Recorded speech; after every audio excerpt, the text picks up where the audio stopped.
where I am on the sunny side of the street. All right, my friends, welcome back to Anti-War Radio on Chaos Radio 95.9 FM in Austin, Texas. I'm your host, Scott Horton, and our guest today is Allan Hyde. He's the Director of Opinion Research Business, ORB, in the United Kingdom, has 20 years experience doing polling and surveys in 50-plus countries, and is behind the new study from Opinion Research Business, which claims that as many as 1 million Iraqis have died violent deaths since the American invasion in March of 2003. Welcome to the show, Allan.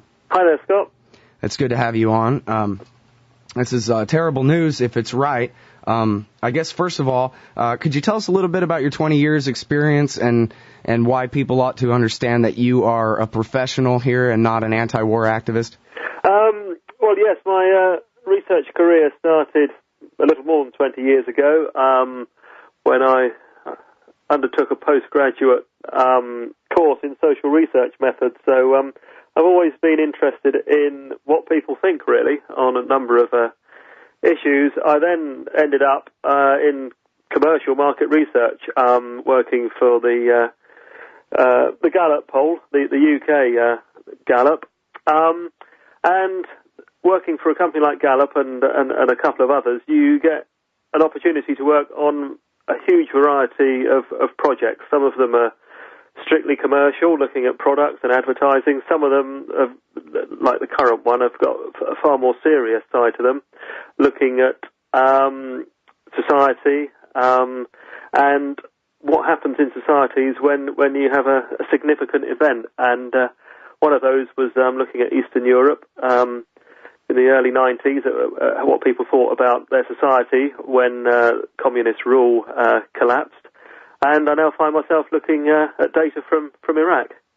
Okay, now, you guys put out a study in September, and I was trying to get you on the show then, and the woman I was talking to there at your office eventually, after 3 or 4 days of going back and forth, said, well, actually, they've decided to go back and complete the study to add more research to the study, and they don't want to comment until then. So let me ask you why it is that you guys decided that your study in September, which came up with almost the exact same numbers, why you thought that wasn't good enough, why you decided to go back to Iraq and collect more information.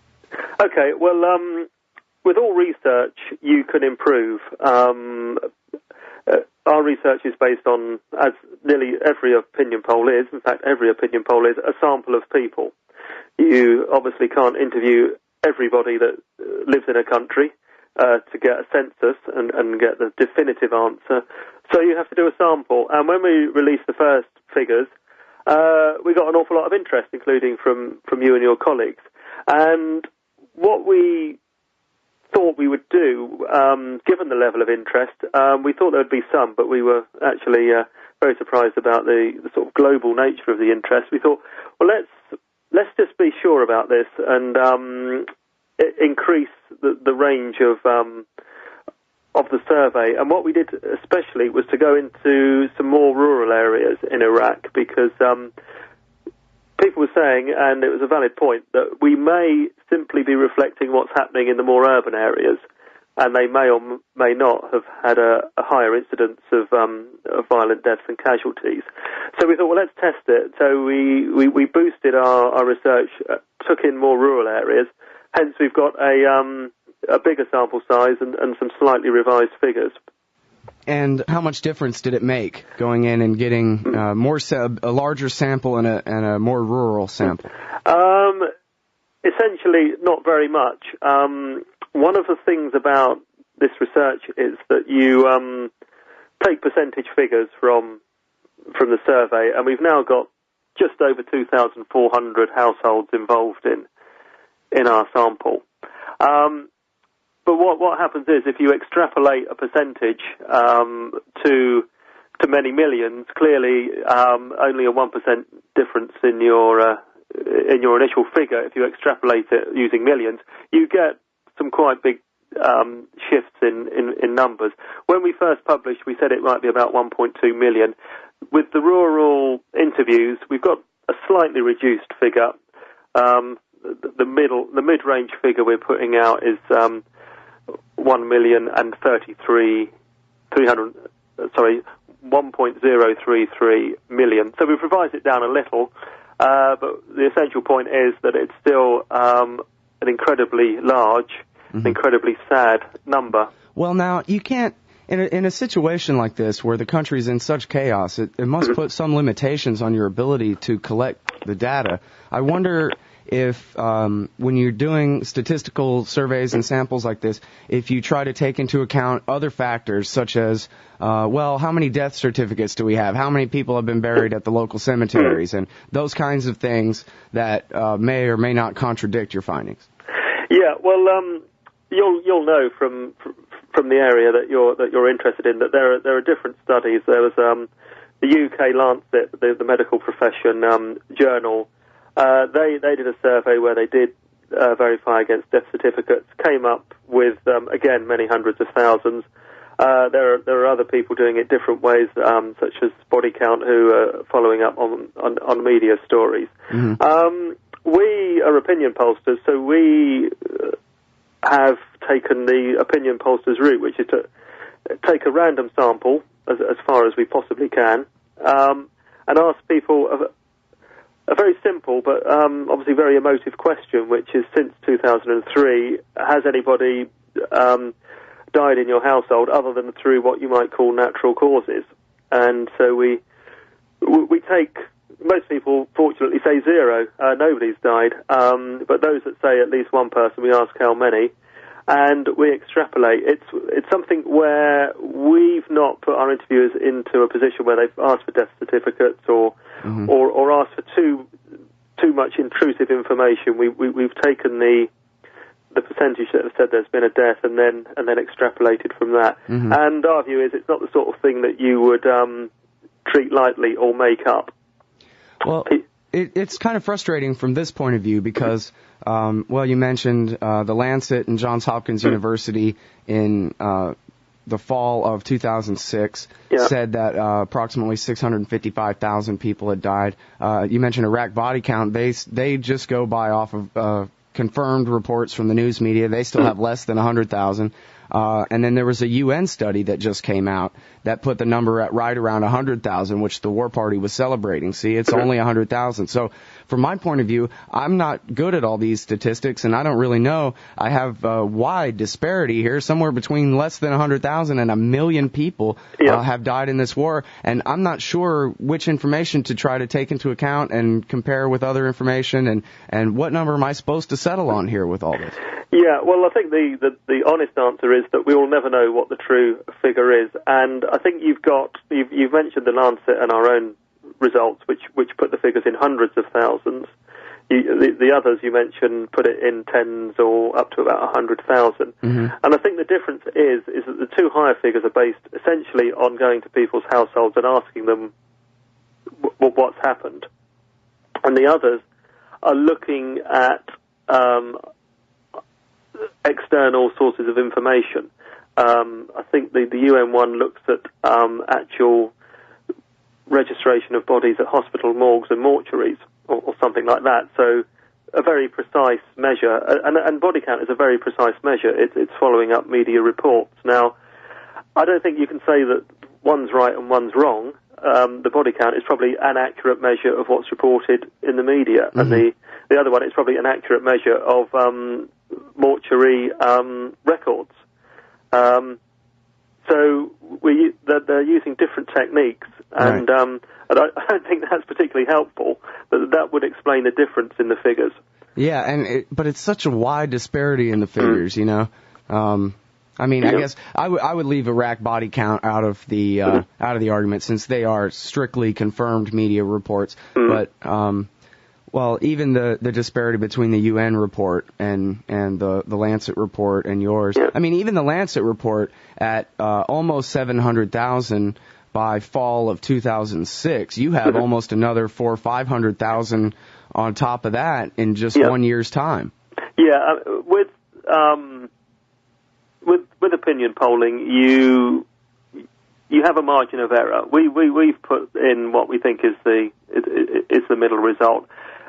You if you take the lowest estimate, we would put it around probably towards 950,000. And this is one of the things with extrapolation. You only have to make small adjustments, and your figures, when they get this large, can move by some distance. And we've had lots of inquiries and conducted other interviews, and I think what I would probably settle on is that whether it's 1 million or whether it's 700,000 or 600,000, that's a huge number. And I think that is the point, is that it's a huge number of people. Right, and these were the people who were supposed to be the prime beneficiaries of this invasion, supposedly. Yeah, well, one of the things about opinion polling is to describe and explain how we got the figures, rather than go down the route of who's to blame. Right, I understand. Now, another part of this is that your guys that you hired to do the research for you here were not allowed in Kurdistan. It's not that they weren't allowed in Kurdistan. We have done interviews, or part of this research is based on interviews in Al Sulaymaniyah, which you'll know is in the get it right, the eastern part of the Kurdish north. We also interviewed in Dahuk as well. It just so happens that at the time that we were doing this work, there was an issue over getting permits in Erbil itself. So it wasn't to do with the security situation. It was to do with bureaucracy. And our people in Iraq can now, if we want to do further work, operate in Erbil. There was a bureaucratic dispute, shall we put it, which meant that we couldn't cover Erbil, but we've got the Kurdish north covered reasonably well. I see. And now, also, I guess you're excluded Anbar province because of the violence there. Is that right? And now, how much difference do you think that'll make? I mean, that's a pretty central part of this war, isn't it? Yeah, well, let's put it this way. It's our figures are unlikely to go down if we had included it. Your figures what now? I'm sorry? If we had been able to include it, I don't think that the estimate would have gone down any. Oh, right, yeah. If anything, it would have been higher, probably. Well, that's what... and any rational assumption would lead you to conclude, yeah. Yeah.